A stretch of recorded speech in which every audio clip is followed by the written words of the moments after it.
Sir, ശ്രീലങ്കയിൽ കനത്ത മഴ ഒരുപാട് നാശം വിതച്ചു. ദുരിതാശ്വാസ ക്യാമ്പുകളൊക്കെ തുറന്നു. അവർക്ക് മാനുഷിക സഹായം പല രാജ്യങ്ങളിൽ നിന്ന് കിട്ടി. പാകിസ്ഥാൻ അയച്ചു കൊടുത്ത മാനുഷിക സഹായത്തിൽ പല ഫുഡ് പാക്കറ്റുകളും കാലഹരണപ്പെട്ടതെന്ന് വെച്ചാൽ ഉപയോഗിക്കാൻ കൊള്ളാത്തത്. ശരിക്കും പാകിസ്ഥാൻ ചതിച്ചതാണോ ശ്രീലങ്കയെ? പാകിസ്ഥാൻ ചീഞ്ഞ ഭക്ഷണവസ്തുക്കളും മരുന്നുകളും ഒക്കെയാണ് അയച്ചിരിക്കുന്നതെന്ന് വ്യാപകമായ ആരോപണമുണ്ട്. ശ്രീലങ്ക ദിത്വ ചുഴലിക്കാറ്റ് ബാധയിൽ വല്ലാതെ ദുരിതത്തിലായിരിക്കുന്ന സമയത്താണിത്. വെള്ളമൊക്കെ വല്ലാതെ പൊങ്ങുകയും ഒക്കെ ചെയ്തിട്ടുണ്ട്. അപ്പോൾ ആ സമയത്താണ് പാകിസ്ഥാൻ അയച്ചിരിക്കുന്ന ഭക്ഷണവും മരുന്നും എക്സ്പയറി ഡേറ്റ് കഴിഞ്ഞതാണ്. കാരണം അതിലെ തീയതി കാണാമല്ലോ. എക്സ്പയറി ഡേറ്റ് എന്ന് പറഞ്ഞിട്ട് നമ്മൾ പാക്കറ്റ് നോക്കുകയാണെങ്കിൽ അതിൽ കാണാം. അതായത് ഞങ്ങൾ അയച്ചു കൊടുത്തിരിക്കുന്നു എന്ന് പറഞ്ഞിട്ട് പാകിസ്ഥാൻ പ്രസിദ്ധീകരിച്ച ചിത്രങ്ങളുണ്ടല്ലോ പാക്കറ്റുകളെ, ആ പാക്കറ്റുകളിൽ നിന്ന് തന്നെ അറിയാം എക്സ്പയറി ഡേറ്റ് കഴിഞ്ഞതാണ് എന്നുള്ളത്. മാത്രമല്ല, ശ്രീലങ്ക ഇസ്ലാമാബാദിനോട് നേരിട്ടും അല്ലാതെയും പല ചാനലുകളിൽ കൂടിയും അസംതൃപ്തി അറിയിച്ചിട്ടുണ്ട് ശ്രീലങ്ക എന്നും റിപ്പോർട്ടുകളിലുണ്ട്. 400ഓളം ആളുകൾ മരിച്ചിട്ടുണ്ട്, 350 പേര് മിസ്സിംഗ് ആണ്, കാണാതായിട്ടുണ്ട്, അടിയന്തരാവസ്ഥ പ്രഖ്യാപിച്ചിട്ടുണ്ട് അവിടെ. ഇന്ത്യ ആണെങ്കിൽ ശ്രീലങ്കയെ സഹായിക്കാനായിട്ട് ഓപ്പറേഷൻ സാഗർ ബന്ധു എന്ന് ഉള്ള ഓപ്പറേഷൻ, നമ്മളുടേത് വലിയ ദുരിതാശ്വാസ സഹായവും നീക്കമാണ്. കാരണം ഇത്തരം ഘട്ടങ്ങളിൽ ഇത് സത്യത്തിൽ നയതന്ത്രപരമായി കൂടി സഹായിക്കുന്ന കൈകാര്യം ചെയ്യുന്ന ഒരു ഘട്ടമാണ് ഇത് രാജ്യങ്ങൾ തമ്മിൽ. അപ്പോഴാണ് ശ്രീലങ്കയ്ക്കെതിരെ പാകിസ്ഥാൻ ഇങ്ങനെ ശ്രീലങ്കയെ അപമാനിച്ചിരിക്കുന്നു എന്നുള്ള വികാരമാണ് ശ്രീലങ്കയിലും ഇപ്പോൾ ലോകരാജ്യങ്ങൾക്കും ഉള്ളത്. അപ്പോൾ പാകിസ്ഥാൻ ഹൈക്കമ്മീഷൻ ആണ് ഈ ചിത്രങ്ങൾ പങ്കുവെച്ചത് എക്സിൽ. ആ ചിത്രങ്ങൾ നോക്കിയപ്പോഴാണ് ഇത് മനസ്സിലാകുന്നത്. വെള്ളം, പാല്, ബിസ്ക്കറ്റ്, ഇതിൻ്റെയൊക്കെ കാർട്ടണുകളുണ്ടല്ലോ, അതിലാണ് ഈ എക്സ്പയറി ഡേറ്റ് പഴയതായിട്ട് കാണുന്നത്. വെള്ളം, പാല്, ബിസ്ക്കറ്റ് കാർട്ടണുകൾ എല്ലാം പഴയതാണ്. അപ്പോൾ അതിൻ്റെ അകത്ത് 2024 ഒക്ടോബർ മാസത്തിൽ എക്സ്പയറി കഴിഞ്ഞു എന്നാണ് കാണുന്നത്. ഒരു വർഷം കഴിഞ്ഞു. അതെടുത്ത് കളയാൻ അതെന്തുകൊണ്ട് കളയാതെ വെച്ചിരുന്നു എന്ന് മനസ്സിലാകുന്നില്ല. ശ്രീലങ്കയിൽ ഇനി ദുരിതാശ്വാസം വേണ്ടി വരും എന്ന് വിചാരിച്ചിട്ട് ഇത് ഒഴിച്ചു വെച്ചതാണോ? മുൻകൂട്ടി കണ്ടിട്ട് ഇതൊക്കെ എടുത്ത് കളയണമല്ലോ, കളഞ്ഞിട്ടില്ല. അപ്പോൾ 2015 നേപ്പാളിൽ ഭൂകമ്പം ഉണ്ടായപ്പോഴും ഈ പാകിസ്ഥാൻ ഒരു വൃത്തികേട് കാണിച്ചതായിട്ട് പറയുന്നുണ്ട്. അതായത് പെട്ടെന്ന് കഴിക്കാവുന്ന ഈ ബീഫ് ബേസ്ഡ് ആയിട്ടുള്ള, ബീഫ് അടങ്ങിയ ആഹാര സാധനങ്ങൾ അയച്ചു കൊടുത്തു നേപ്പാളിന് പാകിസ്ഥാൻ. ബീഫ് ആധാരമായ ആഹാര സാധനങ്ങൾ. പക്ഷേ ഹിന്ദു ഭൂരിപക്ഷ രാജ്യമാണ് നേപ്പാൾ. അവിടെ ആളുകൾ ബീഫ് കഴിക്കുന്നവർ വളരെ കുറവാണ്. പണ്ട് കേരളത്തിലൊരു പത്രം, അന്നത്തെ പത്രത്തിൻ്റെ കൂടെ ഈ ചിക്കൻ മസാല സാമ്പിൾ ഫ്രീ ആയിട്ട് ഇടയ്ക്ക് വിത്ത് പൂവിൻ്റെ ഇതൊക്കെ കൊടുക്കുന്നതിൻ്റെ കൂട്ടത്തിൽ ഒരു ദിവസമേ ചിക്കൻ മസാല എന്ന്. ഞാൻ അവിടെ എഡിറ്റോറിയൽ കോൺഫറൻസിൽ ഞാൻ പൊട്ടിത്തെറിച്ചു, എന്ത് വൃത്തികേടാ കാണിച്ചിരിക്കുന്നത്. ഇത് കഴിക്കാത്ത ആളുകൾ ധാരാളം ഉണ്ടാവില്ല, ചിക്കനുമായിട്ട് ബന്ധപ്പെടാത്ത ഇങ്ങനെ ആവശ്യമില്ലാത്തൊരു സാധനം. അപ്പോഴാണ് ഈ അബദ്ധം മനസ്സിലാകുന്നത്. ചൂണ്ടിക്കാണിക്കാൻ വേണ്ടല്ലേ? അതെ. അപ്പോൾ ഇത് ശ്രീലങ്ക ഇത് അപമാനമായിട്ടാണ് കരുതുന്നത്. സഹായ നയതന്ത്രം പൊതുവെ പാകിസ്ഥാൻ നാറ്റിച്ചു എന്നുള്ളതാണ് വികാരം. അപ്പോൾ ഇന്ത്യ 53 ടൺ ഭക്ഷ്യവസ്തുക്കൾ നവംബർ 28 മുതൽ ശ്രീലങ്കയ്ക്ക് ഓപ്പറേഷൻ സാഗർ ബന്ധു അത് നമ്മൾ അയച്ചിട്ടുണ്ട്. 53 ടൺ മാസീവാണ് നമ്മുടെ സഹായം.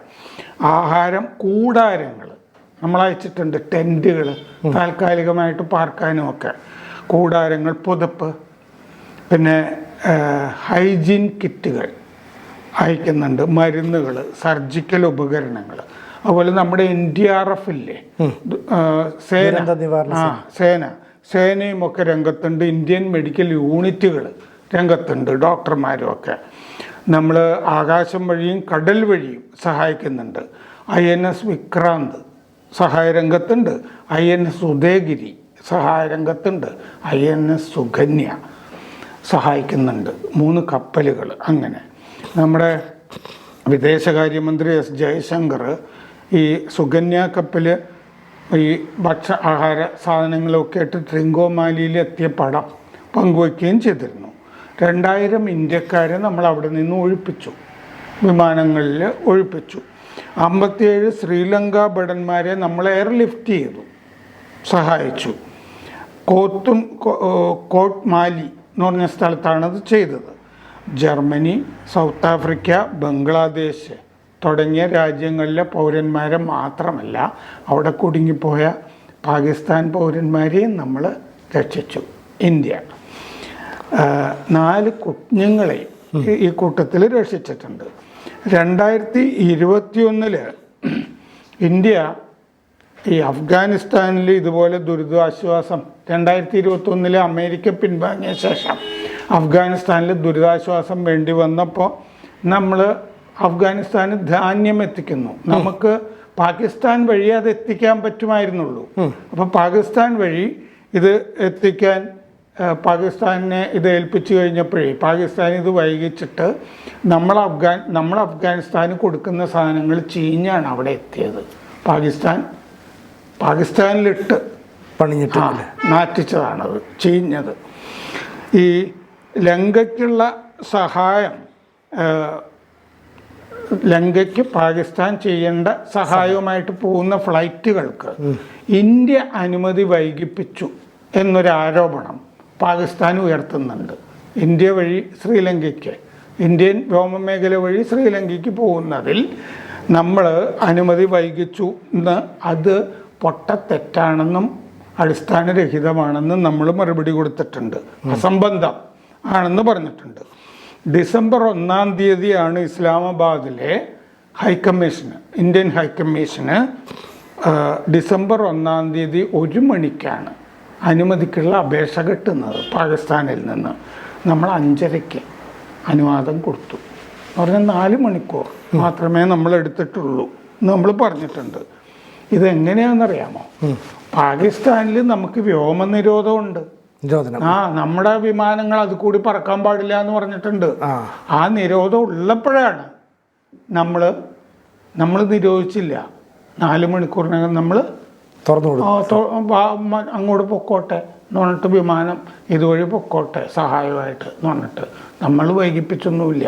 പക്ഷെ പാകിസ്ഥാൻ അങ്ങനെ ആയിരിക്കില്ലല്ലോ. അല്ല, നമ്മൾ വൈകിപ്പിച്ചുകൊണ്ട് ചീഞ്ഞു എന്ന് പറയാനാണെങ്കിലും ശരിയല്ലോ. ഇത് 1 കൊല്ലം മുമ്പ് ചീഞ്ഞായി. 1 കൊല്ലം മുമ്പ് ചീഞ്ഞ ബിസ്ക്കറ്റ്, ഈ മരുന്ന്, പാല് ഒക്കെയാ ഈ അയച്ചിരിക്കുന്നത്. ശരിക്കും പറഞ്ഞാൽ ഈ പാകിസ്ഥാൻ ഇങ്ങനെ സഹായം ചെയ്തു എന്ന് ലോകത്തിന് മുന്നിൽ ബോധ്യപ്പെടുത്താൻ, അല്ലെ കാണിക്കാൻ വേണ്ടി ഒരു ശ്രമം നടത്തുമായിരിക്കും. കാരണം ഞങ്ങളും ഇത്ര സഹായമൊക്കെ ചെയ്യുന്നു. അപ്പോൾ ഒരുപക്ഷെ ദാരിദ്ര്യത്തിൽ കഴിയുന്ന പാകിസ്ഥാൻ ഇത്തരത്തിലുള്ള ഈ ഡേറ്റ് കഴിഞ്ഞാൽ, അല്ലെ കാലാവധി കഴിഞ്ഞാൽ ഭക്ഷ്യസാധനങ്ങളും അതൊക്കെ കഴിക്കേണ്ട ഒരു അവസ്ഥ അവർക്കുണ്ട് എന്നുള്ളൊരു തോന്നൽ കൂടി സൃഷ്ടിക്കില്ലേ? ഇപ്പം ശരിക്കും പാകിസ്ഥാന് ദാരിദ്ര്യം ഉണ്ടായിരുന്നെങ്കിൽ പാകിസ്ഥാൻ എന്ത് ചെയ്യണമായിരുന്നു? ഈ ദുരിതത്തിലായിരിക്കുന്ന ശ്രീലങ്കയോട് നിങ്ങൾക്ക് ഇന്ത്യയിൽ നിന്നൊക്കെ കിട്ടുന്നതിൽ നിന്ന് കുറച്ച് ഇങ്ങോട്ട് താന്ന് പറയാമായിരുന്നല്ലോ, അല്ലേ? ഞങ്ങളെ കൂടെ സഹായിക്കണേ എന്ന് പറയാമല്ലോ. സംഗതി ശരിയാണ്, ദാരിദ്ര്യമാണ്. യുദ്ധത്തിന് പിന്നാലെ യുദ്ധമാണ്. കാരണം ഓപ്പറേഷൻ സിന്ദൂർ ഒരുമാതിരി ആയുധങ്ങളൊക്കെ നശിച്ചുപോയി. അതിൻ്റെ പിന്നാലെ അഫ്ഗാനിസ്ഥാനുമായിട്ടുള്ള യുദ്ധം. നോക്കൂ, അഫ്ഗാനിസ്ഥാനുമായിട്ടുള്ള യുദ്ധത്തിൽ പാകിസ്ഥാൻ തോറ്റിരിക്കുകയല്ലേ. അഫ്ഗാനിസ്ഥാന് മര്യാദയ്ക്ക് ഒരു സേന പോലും ഇല്ല. പക്ഷെ ഇവരുടെ ടാങ്കും ഒക്കെ പിടിച്ചുകൊണ്ടുപോയി, ഇല്ലേ? പണ്ട് ശ്രീകൃഷ്ണന്റെ കാര്യമൊക്കെ പറഞ്ഞ പോലെ ഇവരുടെ പാൻറ് ഷർട്ടും ഒക്കെ മോഷ്ടിച്ചുകൊണ്ടിട്ട് പാകിസ്ഥാൻ ഭടന്മാർ അണ്ടർവെയറും ഒക്കെ ഇട്ടാണ് വീട്ടിലേക്ക് പോയത് അവരുടെ പോസ്റ്റുകളിൽ നിന്ന്. ഒന്നും കിട്ടിയില്ലേ? മാത്രമല്ല ടാങ്ക് ഒക്കെ അവർ മോഷ്ടിച്ചുകൊണ്ട് പോയിട്ടേ അവരവിടെ ഓടിച്ച് കളിക്കുകയാണെന്നൊക്കെ. അവരവിടെ തെരുവിലൊക്കെ ഓടിച്ച് പടക്കമൊക്കെ പൊട്ടിക്കുന്നൊക്കെ ഉണ്ടായിരുന്നു. ടാങ്ക്, പാകിസ്ഥാന്റെ പല ടാങ്കുകൾ, പാകിസ്ഥാൻ പതാകയൊക്കെ ഉള്ളത്. അപ്പോൾ IMF-ൽ നിന്ന് കടം മേടിച്ചിട്ട് ഒക്കെയാണ് ജീവിച്ചു പോകുന്നത്. പിന്നെ കൂടുതൽ അപഹാസ്യരായി പോവുകയും കൂടെ അല്ലേ ഇത്? വൃത്തികേടാണല്ലോ ഇങ്ങനെ ചെയ്യുന്നത്. കൊടുക്കുമ്പോൾ സാധനങ്ങൾ കൊടുക്കുക. അതല്ലെങ്കിൽ ഈ ഭാഗം മറിച്ചിട്ട് അവിടെ വേറെ സാധനം ഒട്ടിച്ചിട്ട് സ്റ്റിക്കർ ഒട്ടിക്കുക. അങ്ങനെ പല ആളുകളും ചെയ്യുമല്ലോ. അങ്ങനെയാ എന്തെങ്കിലുമൊക്കെ. ഇത് അവർ തന്നെ ചിത്രം എടുത്തിട്ട് സ്വയം നാറ്റിച്ചിരിക്കുകയാണ്. അതാണ് പാകിസ്ഥാൻ ചെയ്തിരിക്കുന്നത്. വലിയ വൃത്തികേടായിപ്പോയി. പാകിസ്ഥാൻ്റെ സംസ്കാരം പിന്നെ ഇങ്ങനെയാണ്. പ്രേക്ഷകരോട് ഒരു അഭ്യർത്ഥനയുണ്ട്. ABC-ക്ക് ഒരു ഹിന്ദി ചാനൽ കൂടിയുണ്ട്. അത് കേരളത്തിന് മാത്രമല്ല, ABC ഭാരതത്തിന് തന്നെ ഒരു ജാലകമാകണം എന്ന ആഗ്രഹത്തിൽ നമ്മൾ കുറച്ചു കാലമായി ഈ ഹിന്ദി ചാനൽ തുടങ്ങിയിട്ട് നന്നായിട്ട് പോകുന്നു. അതും സബ്സ്ക്രൈബ് ചെയ്യുക. കൂടുതൽ വാർത്തകളും വിശേഷങ്ങളും നിങ്ങളിലേക്ക് എത്താൻ ABC മലയാളം സബ്സ്ക്രൈബ് ചെയ്യുക, ബെൽ ബട്ടണും അമർത്തുക.